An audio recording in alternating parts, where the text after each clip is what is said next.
How are you? I'm fine. And you're in Aarhus? Yeah, I am. Why are you in that beautiful city?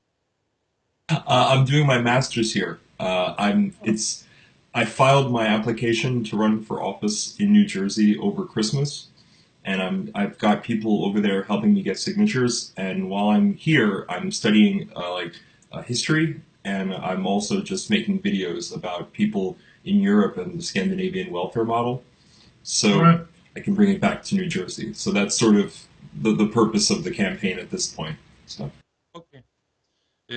Just to tell a few things about myself, I am I'm a part of the economic office at the Red Green Alliance, and in Christiansborg is the parliament, and we are three colleagues, and I have my special area is tax policy, supporting our um our elected on the economic policy, Okay, cool. especially tax policy.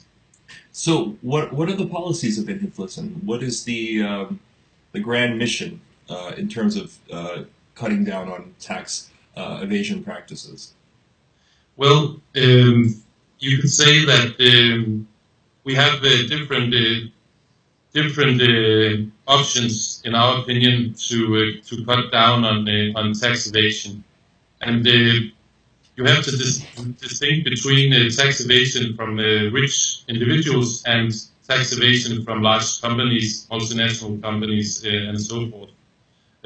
I have to use sometimes I have written down some of this because it's in English, and some of the terms are a bit technical, so I have to sometimes look at this paper. No, that's fine. That's fine. Yes. Could say that we have already made some good progress on the national legislation in Denmark. We have the whole international regulation set up in the base erosion profit shifting plan that has been put out from the OECD. And at the moment, there's a lot of these proposals regarding transfer pricing and the taxation of the digital economy and a lot of other areas that has been put forth from the OECD. This plan and a very ambitious plan, and with a lot of very good instruments to cut down on tax evasion. But it will take a lot of time and probably many years before you could implement this in EU legislation. And there will be a lot of conflict about this because we have also tax havens in the European Union. For example, Luxembourg, also transit countries like the Netherlands were used as a middle station between the place where you have actually made your money and should be taxed, and then the tax havens, for example, in the Caribbean. So there will be a lot of conflict. However, in EU, we have already um, decided on a blacklist, for example, on the tax havens. There will be a lot of debate about this. Some of the known tax havens are not on the blacklist yet, since they have said that they would try to comply with some basic principles for good practice on tax policy. Um, we'll have to see if that will happen, or they will be put on the blacklist if they not comply to these best practices. Um, then, of course, one problem is on this blacklist that the European countries that are tax havens are not on the list. So you could argue that we have some double standards in the European Union. But there are progress. In Denmark, I can say that the Red Green Alliance and a surprisingly big support in the Danish Parliament has voted for three different tax haven packages. And the first one was, I have to look at my paper, it was about the abuse of trusts instructions that there was tightening up on the legislation in Denmark. Secondly, we had the legislation about a special Danish construction or business entity that we call the Commandit Selskaber, KS. And basically, this business entity is you call a transparent entity, and that makes it quite difficult to find the information about business activity. Is this a real business, or is this just a business unit that put up to make it for the tax office to find out if you are evading taxes? A lot of East European criminals have used these units, business units, to evade taxes. Are you referring to like shell companies? Is that what you're? Yeah, Okay. yeah, exactly. A shell company. So they have tightened up. Red Green Alliance would like to be even more harsh on this kind of companies. Okay. The last one is probably the most important, and that was that we voted for a package that made it obligational to register as a beneficial owner, so that we can find the actual person with putting up, for example, a shell company. Okay. So we have made 3 national legislations in the last 3-4 years that sharpens up, but a lot of this are international legislation. So try our best nationally to solve this, but of course a lot of this has to be made in the, for example, European Union and the other international collaborations. So my questions to you would then be, for example, who are your allies in the European Parliament? Which group with this issue? Well, it's a bit problematic at the moment because we have not a representative in the European Parliament, but next year there will be an election, and for the first time, the Red Green Alliance will have a candidate for the European Parliament. But we collaborate mostly with other left-wing groups. Also, there has been a greater and greater awareness about these problems in the social democratic parties in Europe. Also in Denmark, they have a lot of focus and invested a lot of political capital in fighting tax evasion and tax havens. I would say that Denmark, and that's probably a bit special compared to other European countries, but in Denmark there's also quite a support from the right-wing side, the parliament, the conservatives, and they have also, except for one party that is extremely right-wing, most of them have supported the 3 packages that I just told you about. Mm-hmm. However, of course, it is the left side, it is us and the other small socialist parties and the Social Democratic Party that are the driving forces in the parliamentary set. We also have some NGOs that are very active on this. Oxfam Ibis is a great resource and has put almost all their capital into fighting tax evasion. And in Europe, we also have a tax justice network. I think they also active in the US. Yes. So I wanted to ask you, when the OECD and the Global Forum were deciding after 2009 how to structure these policies, there were a number of reforms and policy decisions that were implemented. Do you think that they've gone far enough since that time in changing a lot of these policies, or do you think that the OECD has made a great effort, or do you think there are concrete things that you would change that the OECD could do in order to get more people involved in this process? So one of the I wanted to be clear before about what I meant by the OECD.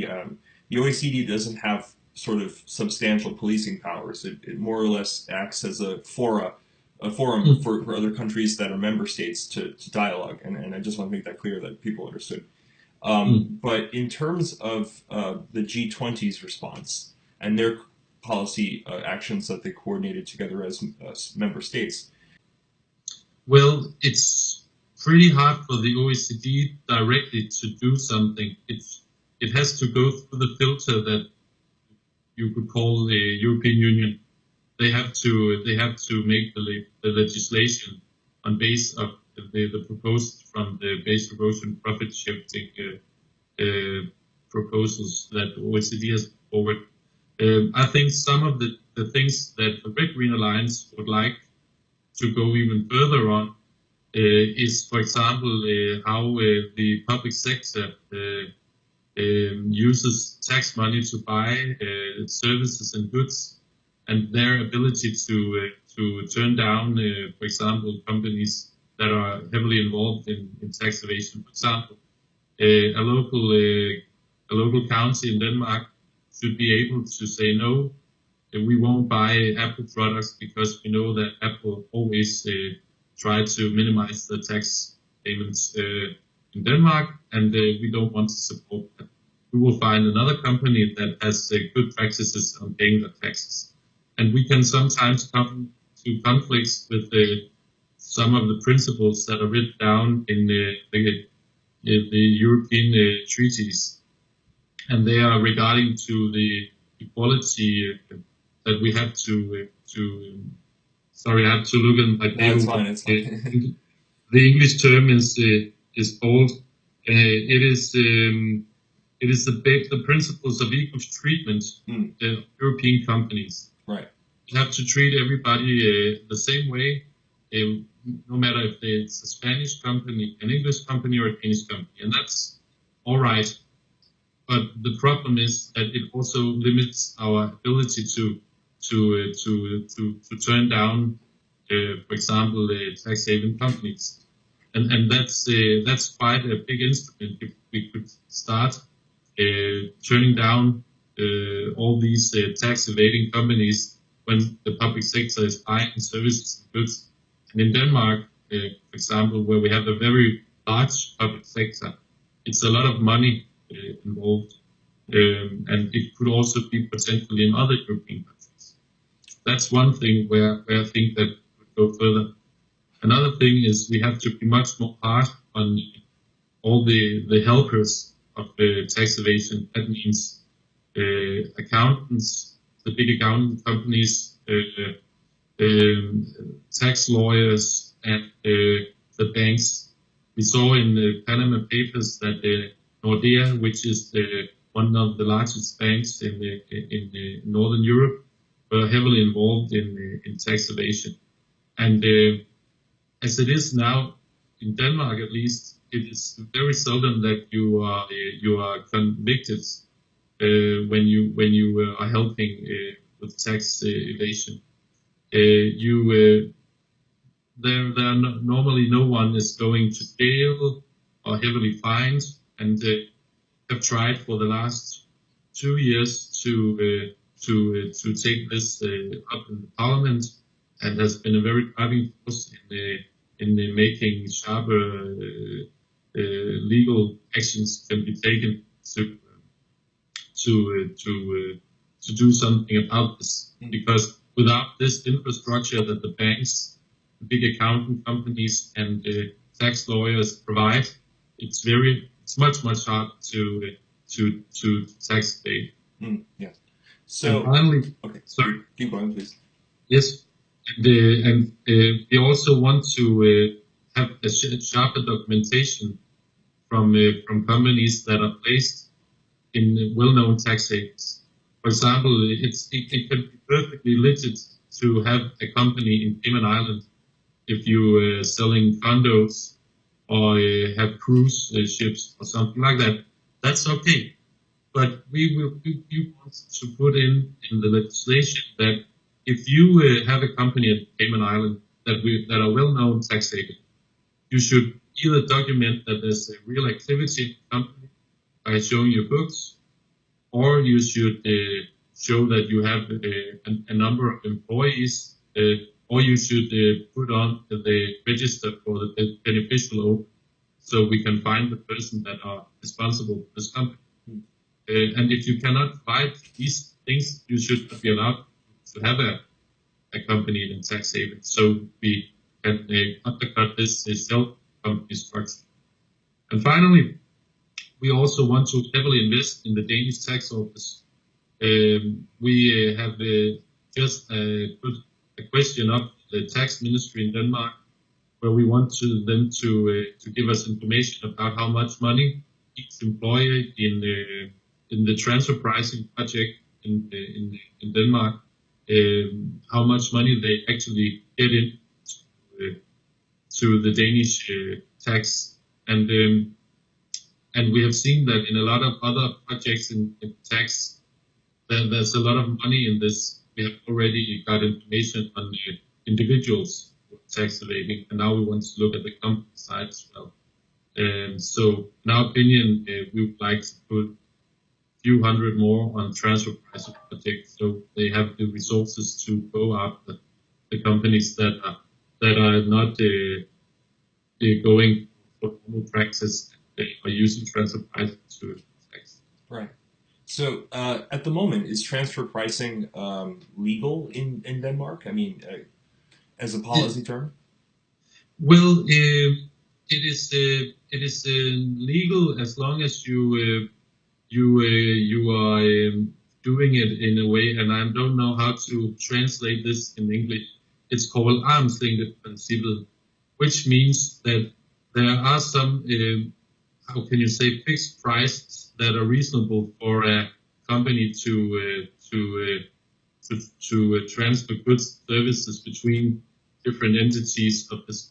Let's say you have a section of your company in Germany and in Denmark, and if you buy some articles from Denmark to Germany, office articles, pens and printers and whatever, they should be priced according to the market value. Right. You should not be able to, because you can pay less tax in German, to that the German office demands like $5,000 Yeah. printer and all that. Eh? So you have to be at the market level of prices, goods and services. Right. That's what is in this arm's length principle. And if you and that's what the transfer pricing control project, the Danish tax office, is looking for. If these many entities are having falsely high or low values of the assets that they are transferring around. Right. Okay, so what effect does this entire process have on the current state of the Danish tax base? I mean, has there been substantial erosion since these practices became more widespread in the last 50, 60 years?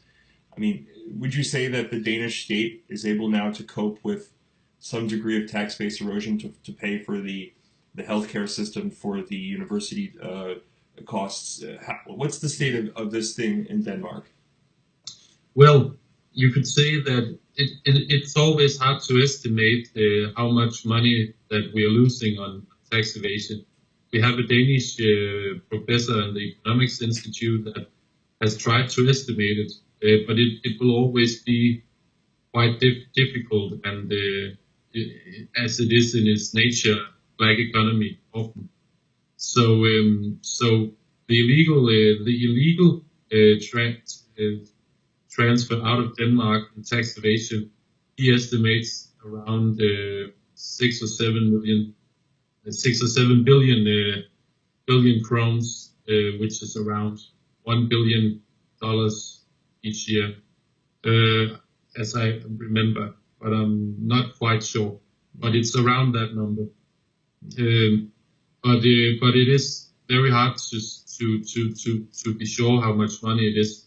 I can see the transfer pricing when it comes to company side that it can be quite a lot of money that can be regulated from the Danish tax office. It can be very volatile, but some years it has been like 20 billion crowns, which is around $3 or $4 billion. So it can be a vast amount of money. Is it the primary driver of erosion of tax financing the welfare state? I'm not quite sure we're there yet because the Danish tax office is quite strong, although it has been defunded hardly the last 10, 12 years. But compared to many other countries, we are quite strong on tax control. So I'm not quite sure that it's one of the fundamental problems. The more fundamental problem in Denmark financing welfare state has been that the politicians have made a lot of tax cuts for the last 20 years. So so that is, in my opinion, more problematic at the moment. But of course, if it goes on and the tax control weakens and it will be more and more available for more and more persons to use tax. For example, because there are digital solutions that makes it easy. The internet gives you the information you need and so forth. You may probably have only seen the top of the iceberg.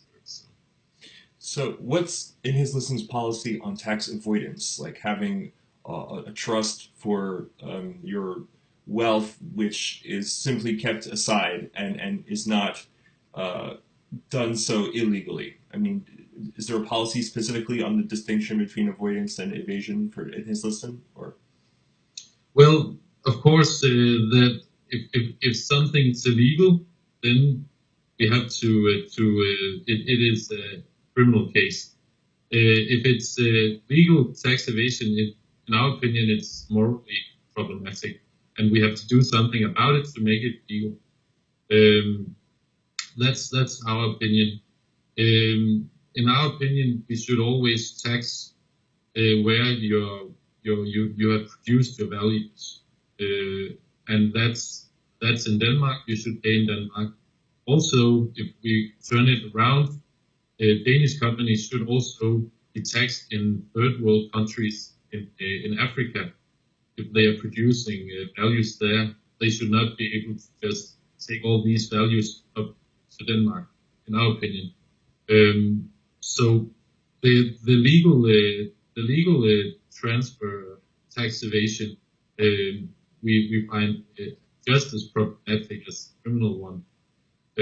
But it is a problem that has to be solved not with tax control but with new legislation. Um, and one of the legislations that make could, for example, be that if you don't have if it's only a shell company that you put up, for example, in tax haven, then it should be legal. Simple as that. If you don't have a beneficial owner in the register, you don't have real activity in this company, then it should not exist. Right. Do you think that the United States has or at least smaller individuals like me within the United States, have a role to play in helping in Hezliston further tax evasion, anti-tax evasion policies? Well, it is the U.S. sometimes are very progressive on these issues. Sometimes they are not, and you could say that for a lot of countries.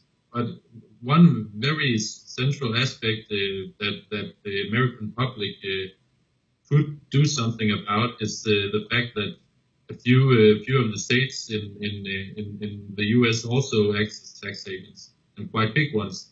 For example, Delaware and Nevada, and and as it is now, you cannot put U.S. on the blacklist for tax havens.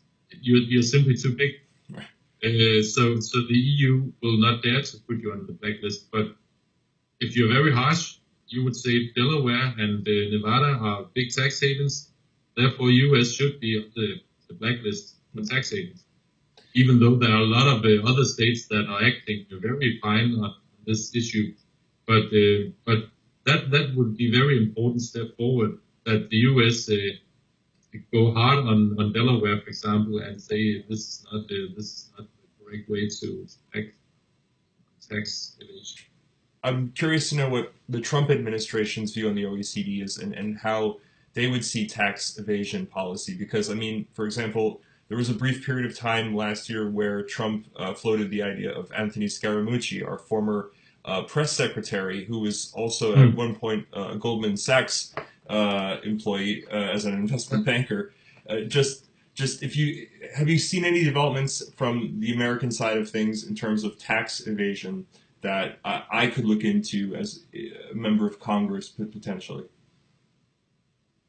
Well, I have to say that at the moment we are so heavily drowned in new activities from the EU that I have not really looked into what is happening in the US.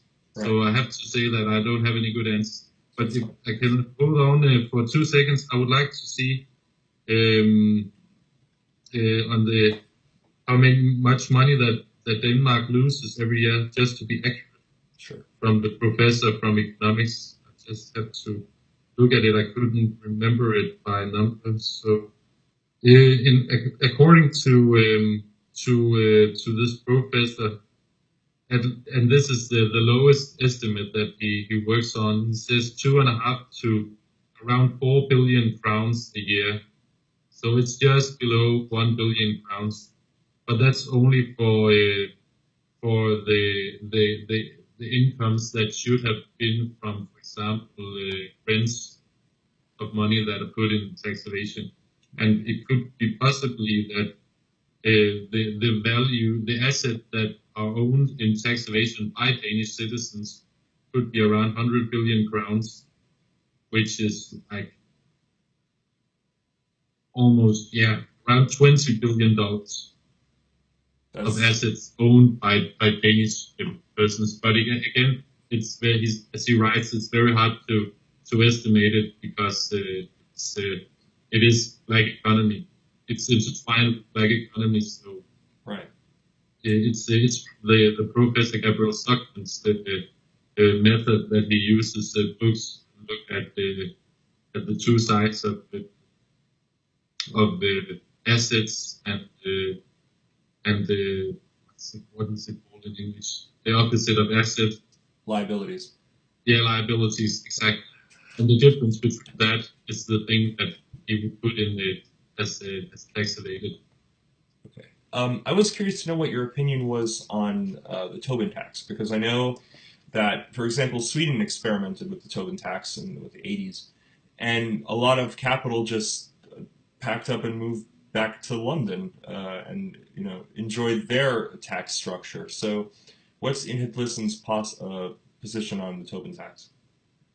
Well, that's a very interesting question because we have tried to put on a finance tax for the last 20 years, I think. And there has been quite a support on a finance tax in the European countries. But here, opposite to a lot of other areas around tax evasion, the Danish government is very, could you say, not progressive. There has been a lot of resistance from Denmark on making a finance tax in the EU. And even though it could put around $1.5 billion extra in the Danish welfare state, if it was made as a European finance tax, it's very important that if you want to make these activities, that you make it in a lot of countries. Otherwise, you would have a tax competition situation. Mm. We also see that at the corporate tax, where then Sweden lowers it to 20%. We have lowered it to 22%, and of course, then all the businesses says we want as low a rate as in Sweden. So you have this downward spiral tax competition. That's also around Europe being discussed if we should have a lower standard that you cannot go forth. So, for example, 20% that you put your corporate tax. It has been a way, for example, for Ireland, who used to be a very poor country, in considered to compared to other European countries. They have used the tax competition to attract a lot of investments. I think they have a corporate tax 10%. I'm not sure, but it's much lower than most countries.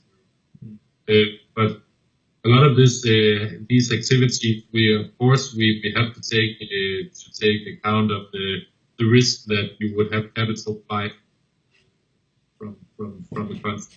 But in Red Green Alliance's opinion, we should tax corporations harder.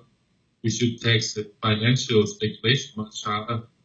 Also as a way to make a new incentive structure, so it is not as attractive to have speculation in high risk financial products, and instead you invest in the real economy. I think, if I may, because a lot of the demographics of my region, the constituency, are middle income people, and then higher level managers and things. A lot of people would also say, well, if you start taxing our corporations, there's a good chance that they might leave. So how does Inhitlisten see this issue? Like, how does it determine? Okay, we will tax you higher, but not so much to rupture the market so much that people decide to leave with their corporations.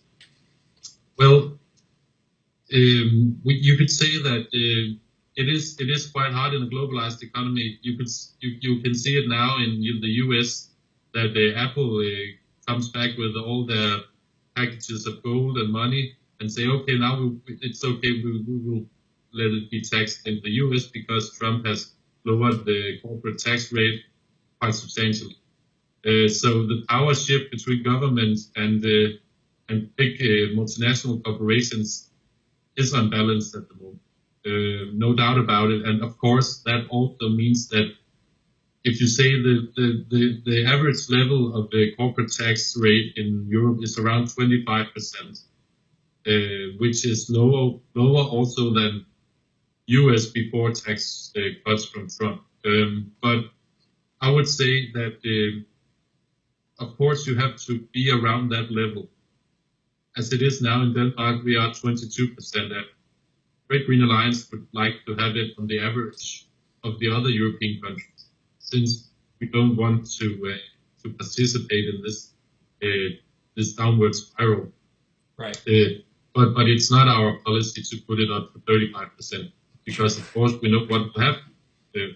It will mean more tax evasion, more transfer pricing, more investments will leave Denmark. Right. So I think that you should always try, as a progressive, to counter this downward spiral. And in my opinion, it is fair enough to the tax level of corporations even higher than 25%, but you have to take account the power structure between big corporations and local governments. Right.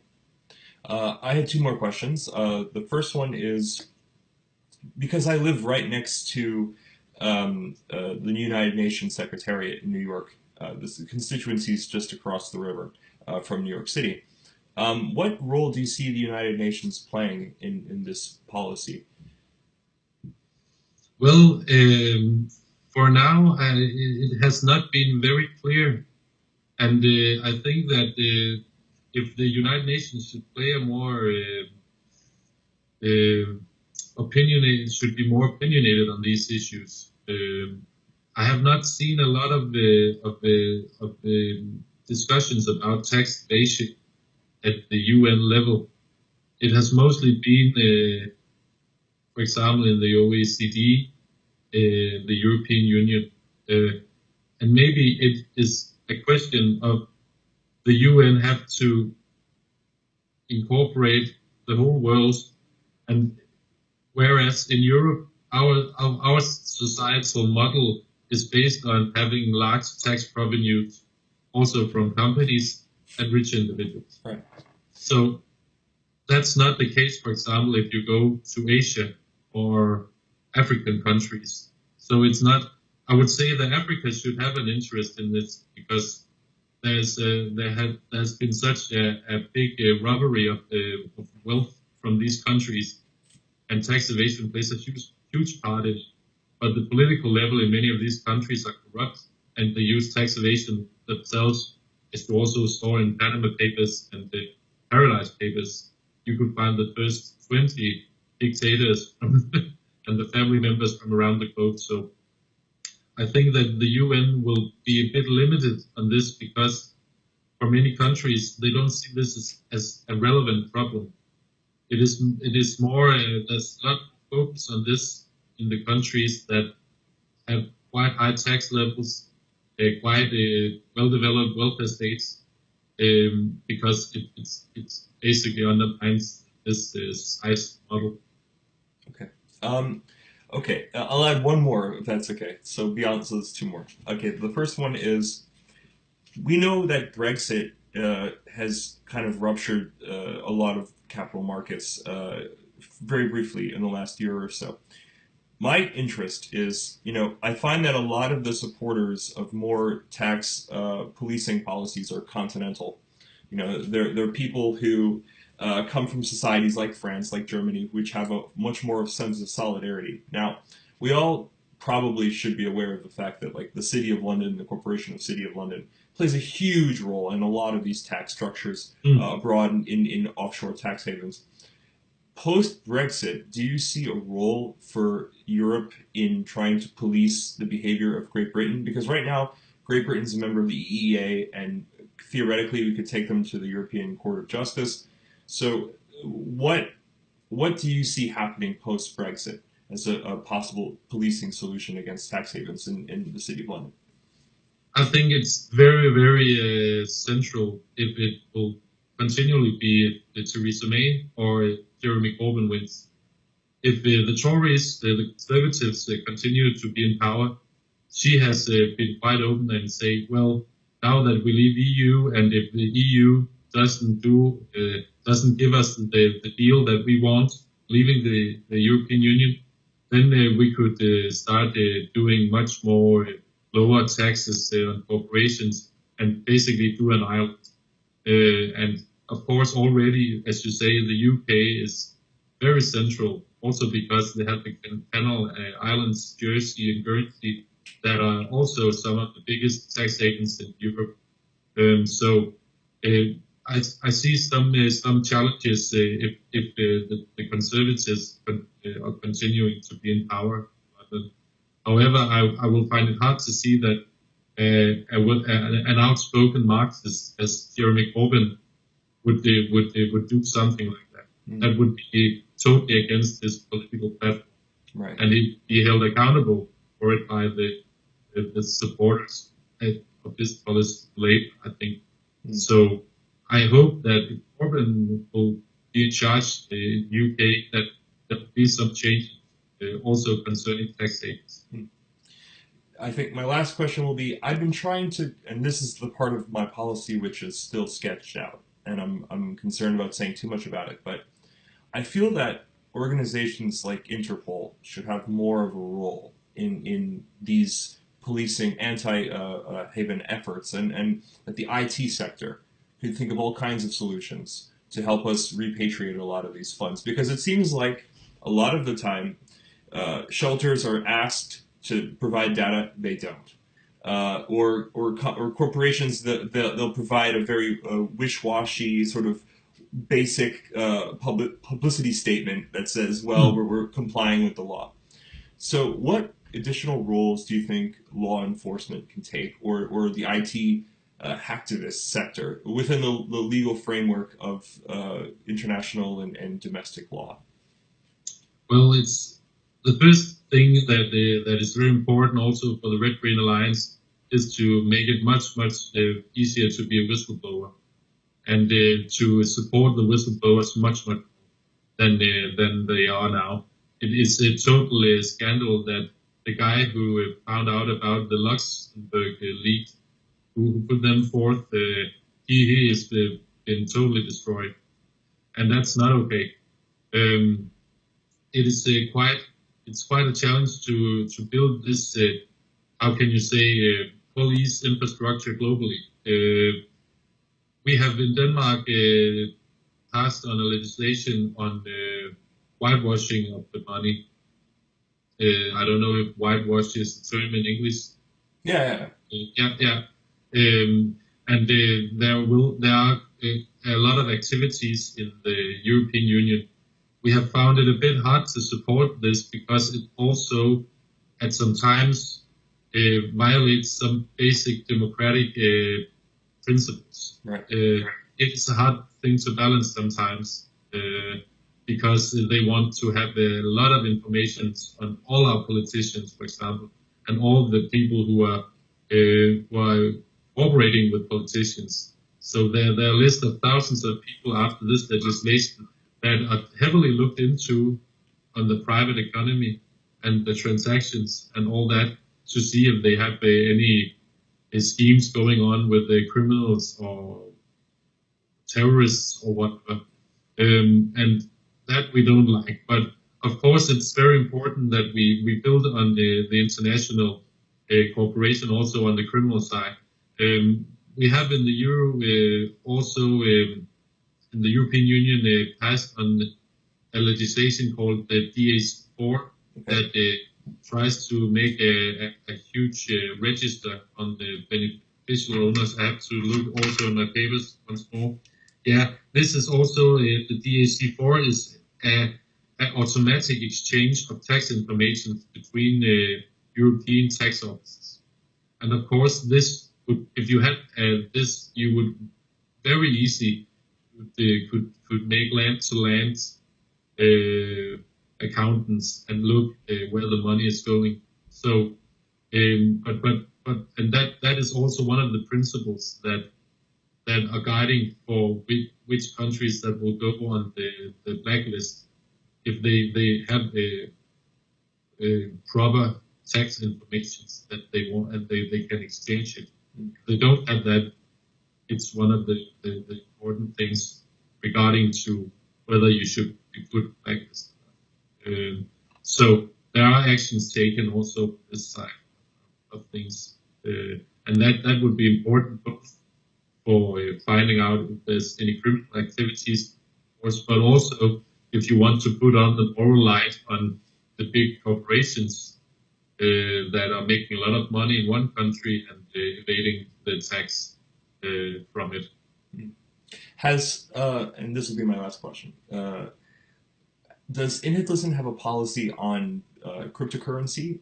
Because in some way, I feel like if more people were to engage in cryptocurrency usage, potentially, if not regulated correctly by the state, it could lead to more tax base erosion and more capital flight. So, is there a policy yet in the works for you guys on this?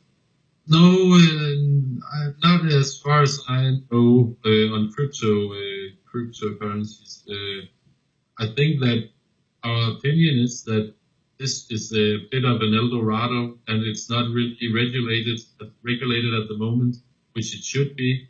But it's quite a new phenomenon, so we have to take a deeper look into this. But as you say, no doubt that the crypto economy is used heavily also for whitewashing criminal money. No doubt about that. But because there isn't really any regulation on this at the moment. Right. So, there should be no doubt. Maybe you guys can bring something forward. I don't know. Okay, well, Jonas, that was all I really comes to mind. I guess if I have any other thoughts, I'll transmit them to you. Thank you so much for your time, man. That's fantastic. Yes, no problem. Thanks, man. Yes, bye bye. Bye.